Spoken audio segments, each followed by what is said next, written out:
Sistem ekskresi adalah sistem organ yang berfungsi untuk mengeluarkan zat-zat sisa atau sampah dari metabolisme yang ada di dalam tubuh kita. Nah, kalau kita bandingkan dengan dua sistem pengeluaran lainnya, kalau sekresi itu adalah pengeluaran zat-zat yang masih dibutuhkan tubuh, contohnya enzim, hormon, air liur. Kalau defekasi itu adalah pengeluaran zat sisa pencernaan makanan atau dalam bentuk feses. Jadi buang air besar bukan ekskresi adik-adik. Berarti apa saja sih organ-organ ekskresi? Organ-organ ekskresi hanya ada 4, yaitu ginjal, kulit, paru-paru, dan hati. Nah, kalau kakak biar gampang menghafalnya, ginjal, kupahat, ginjal, kulit, paru-paru, hati.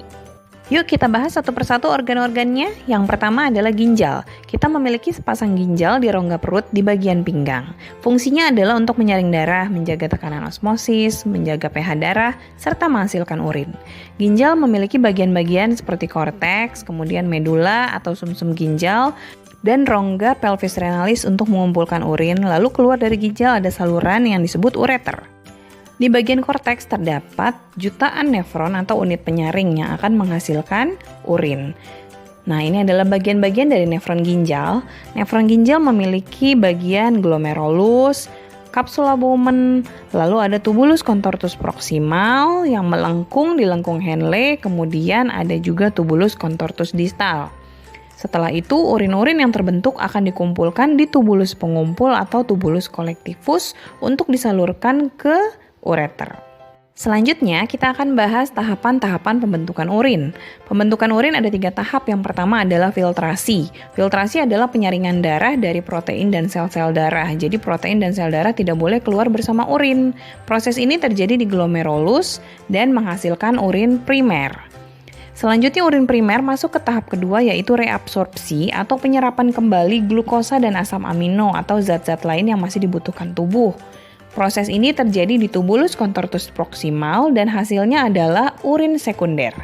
Selanjutnya, urin sekunder akan masuk ke tahap yang ketiga, yaitu augmentasi, yaitu pengeluaran zat-zat yang sudah tidak dibutuhkan lagi oleh tubuh, seperti urea dari hati, kemudian ada amonia, kreatin, garam-garam berlebih, vitamin-vitamin berlebih, dan racun-racun, seperti misalkan kalau yang merokok, racun nikotinnya dikeluarkan. Kalau yang makan obat, racun-racun berlebihnya juga dikeluarkan. Proses ini terjadi di tubulus contortus distal dan menghasilkan urin jadi atau urin sesungguhnya. Selanjutnya, organ ekskresi yang kedua adalah kulit. Kulit merupakan lapisan terluar dalam tubuh kita yang terdiri dari 3 lapisan, yaitu epidermis, dermis, serta hipodermis atau yang biasa disebut dengan subkutan. Yuk kita bahas dari epidermis. Lapisan terluar kulit ini terbagi menjadi 2 lapisan, yaitu lapisan tanduk dan lapisan malpighi. Lapisan tanduk adalah lapisan paling luar yang tersusun atas sel-sel kulit mati yang selalu mengelupas, sementara lapisan malpighi adalah lapisan yang terdiri dari sel-sel yang selalu membelah dan berpigmen. Berikutnya lapisan dermis yang terdiri dari kelenjar keringat yang fungsinya adalah menghasilkan keringat. Kemudian ada kelenjar minyak yang menghasilkan minyak untuk melembabkan rambut-rambut. Kemudian ada lagi pembuluh darah yang mengalirkan darah ke seluruh sel-sel, serta ujung-ujung syaraf yang berfungsi untuk menerima rangsang. Nah, sistem ekskresi terdapat di lapisan dermis ya adik-adik. Selanjutnya, lapisan kulit terbawah adalah hipodermis atau subkutan. Di lapisan ini terdapat jaringan lemak atau adiposa yang fungsinya adalah menjaga tubuh agar tetap hangat serta juga berfungsi untuk menyimpan cadangan makanan.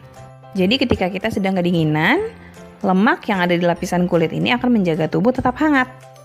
Nah, fungsi kulit dalam sistem ekskresi adalah mengeluarkan keringat.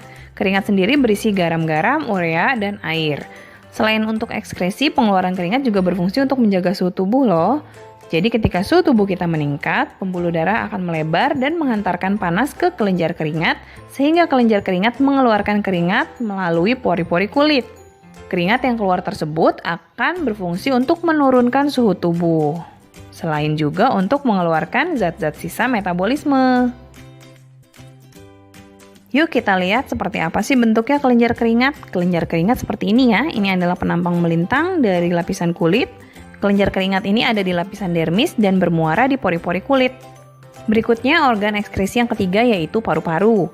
Paru-paru seperti yang kita ketahui bersama adalah alat respirasi atau alat untuk bernapas ya adik-adik. Terdapat di rongga dada sepasang. Fungsinya adalah untuk menghirup oksigen. Nah, oksigen itu kita butuhkan untuk menghasilkan energi. Selain menghasilkan energi, ternyata paru-paru juga melepaskan zat sisa yaitu karbon dioksida dan uap air. Reaksi respirasi adalah glukosa plus oksigen akan menghasilkan karbon dioksida, uap air, serta energi. Energi akan digunakan untuk kita beraktivitas, sementara karbon dioksida dan uap air dikeluarkan oleh paru-paru. Organ ekskresi yang terakhir adalah hati.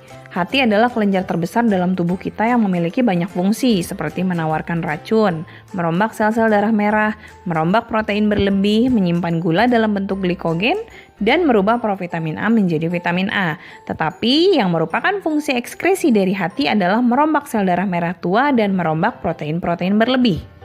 Sel darah merah yang dirombak itu akan melepaskan hemoglobin, lalu hemoglobin dipecah menghasilkan bilirubin. Bilirubin sendiri akan dipecah lagi menjadi urobilin dan sterkobilin. Keduanya merupakan pigmen pewarna. Kalau urobilin adalah pewarna urin, sterkobilin adalah pewarna feses. Sehingga apapun makanan kita, urin kita tetap berwarna kuning dan feses selalu berwarna kuning kecoklatan. Kemudian, protein-protein berlebih dalam tubuh kita akan diuraikan oleh hati membentuk urea. Urea itu akan disalurkan ke ginjal dan kulit untuk dibuang bersama urin dan keringat. Nah, itu tadi fungsi-fungsi ekskresi pada organ hati. Mudah-mudahan bisa kalian pahami ya adik-adik. Selanjutnya kita akan belajar mengenai gangguan-gangguan pada sistem ekskresi. Apa saja gangguan pada sistem ekskresi? Yang pertama, yuk kita lihat gangguan pada ginjal. Ada batu ginjal, yaitu tumpukan kalsium yang mengeras di medula ginjal. Kemudian nefritis yang merupakan peradangan pada nefron akibat infeksi bakteri Streptococcus. Ada juga albuminuria, di mana urin mengandung protein akibat kerusakan glomerulus sehingga filtrasi terganggu. Ada poliuria, kekurangan hormon ADH sehingga urin menjadi sangat banyak. Dan hematuria yang menyebabkan urin mengandung sel-sel darah. Orang-orang yang mengalami gagal ginjal biasanya harus melakukan hemodialisis atau cuci darah. Selanjutnya gangguan sistem ekskresi pada organ lain. Bisa terjadi panukadas kudis kurap, ya, itu disebabkan oleh jamur. Kemudian pneumonia yang disebabkan infeksi bakteri pneumonia, ada TBC juga yang disebabkan oleh infeksi bakteri Mycobacterium tuberculosis, sirosis pembengkakan hati, dan hepatitis yang disebabkan infeksi virus hepatitis di dalam hati. Lalu bagaimana cara menjaga agar organ ekskresi kita tetap sehat? Kita tidak boleh menahan buang air kecil terlalu lama. Kemudian harus banyak minum air putih, menjaga selalu kebersihan kulit, menjaga ventilasi udara untuk menjaga kesehatan paru-paru, rutin berolahraga, serta menjaga pola istirahat dan makan makanan yang bergizi. Dengan melakukan hal-hal tersebut, maka bukan hanya organ-organ ekskresi, tapi juga organ-organ tubuh kita lainnya juga akan tetap terjaga sehat.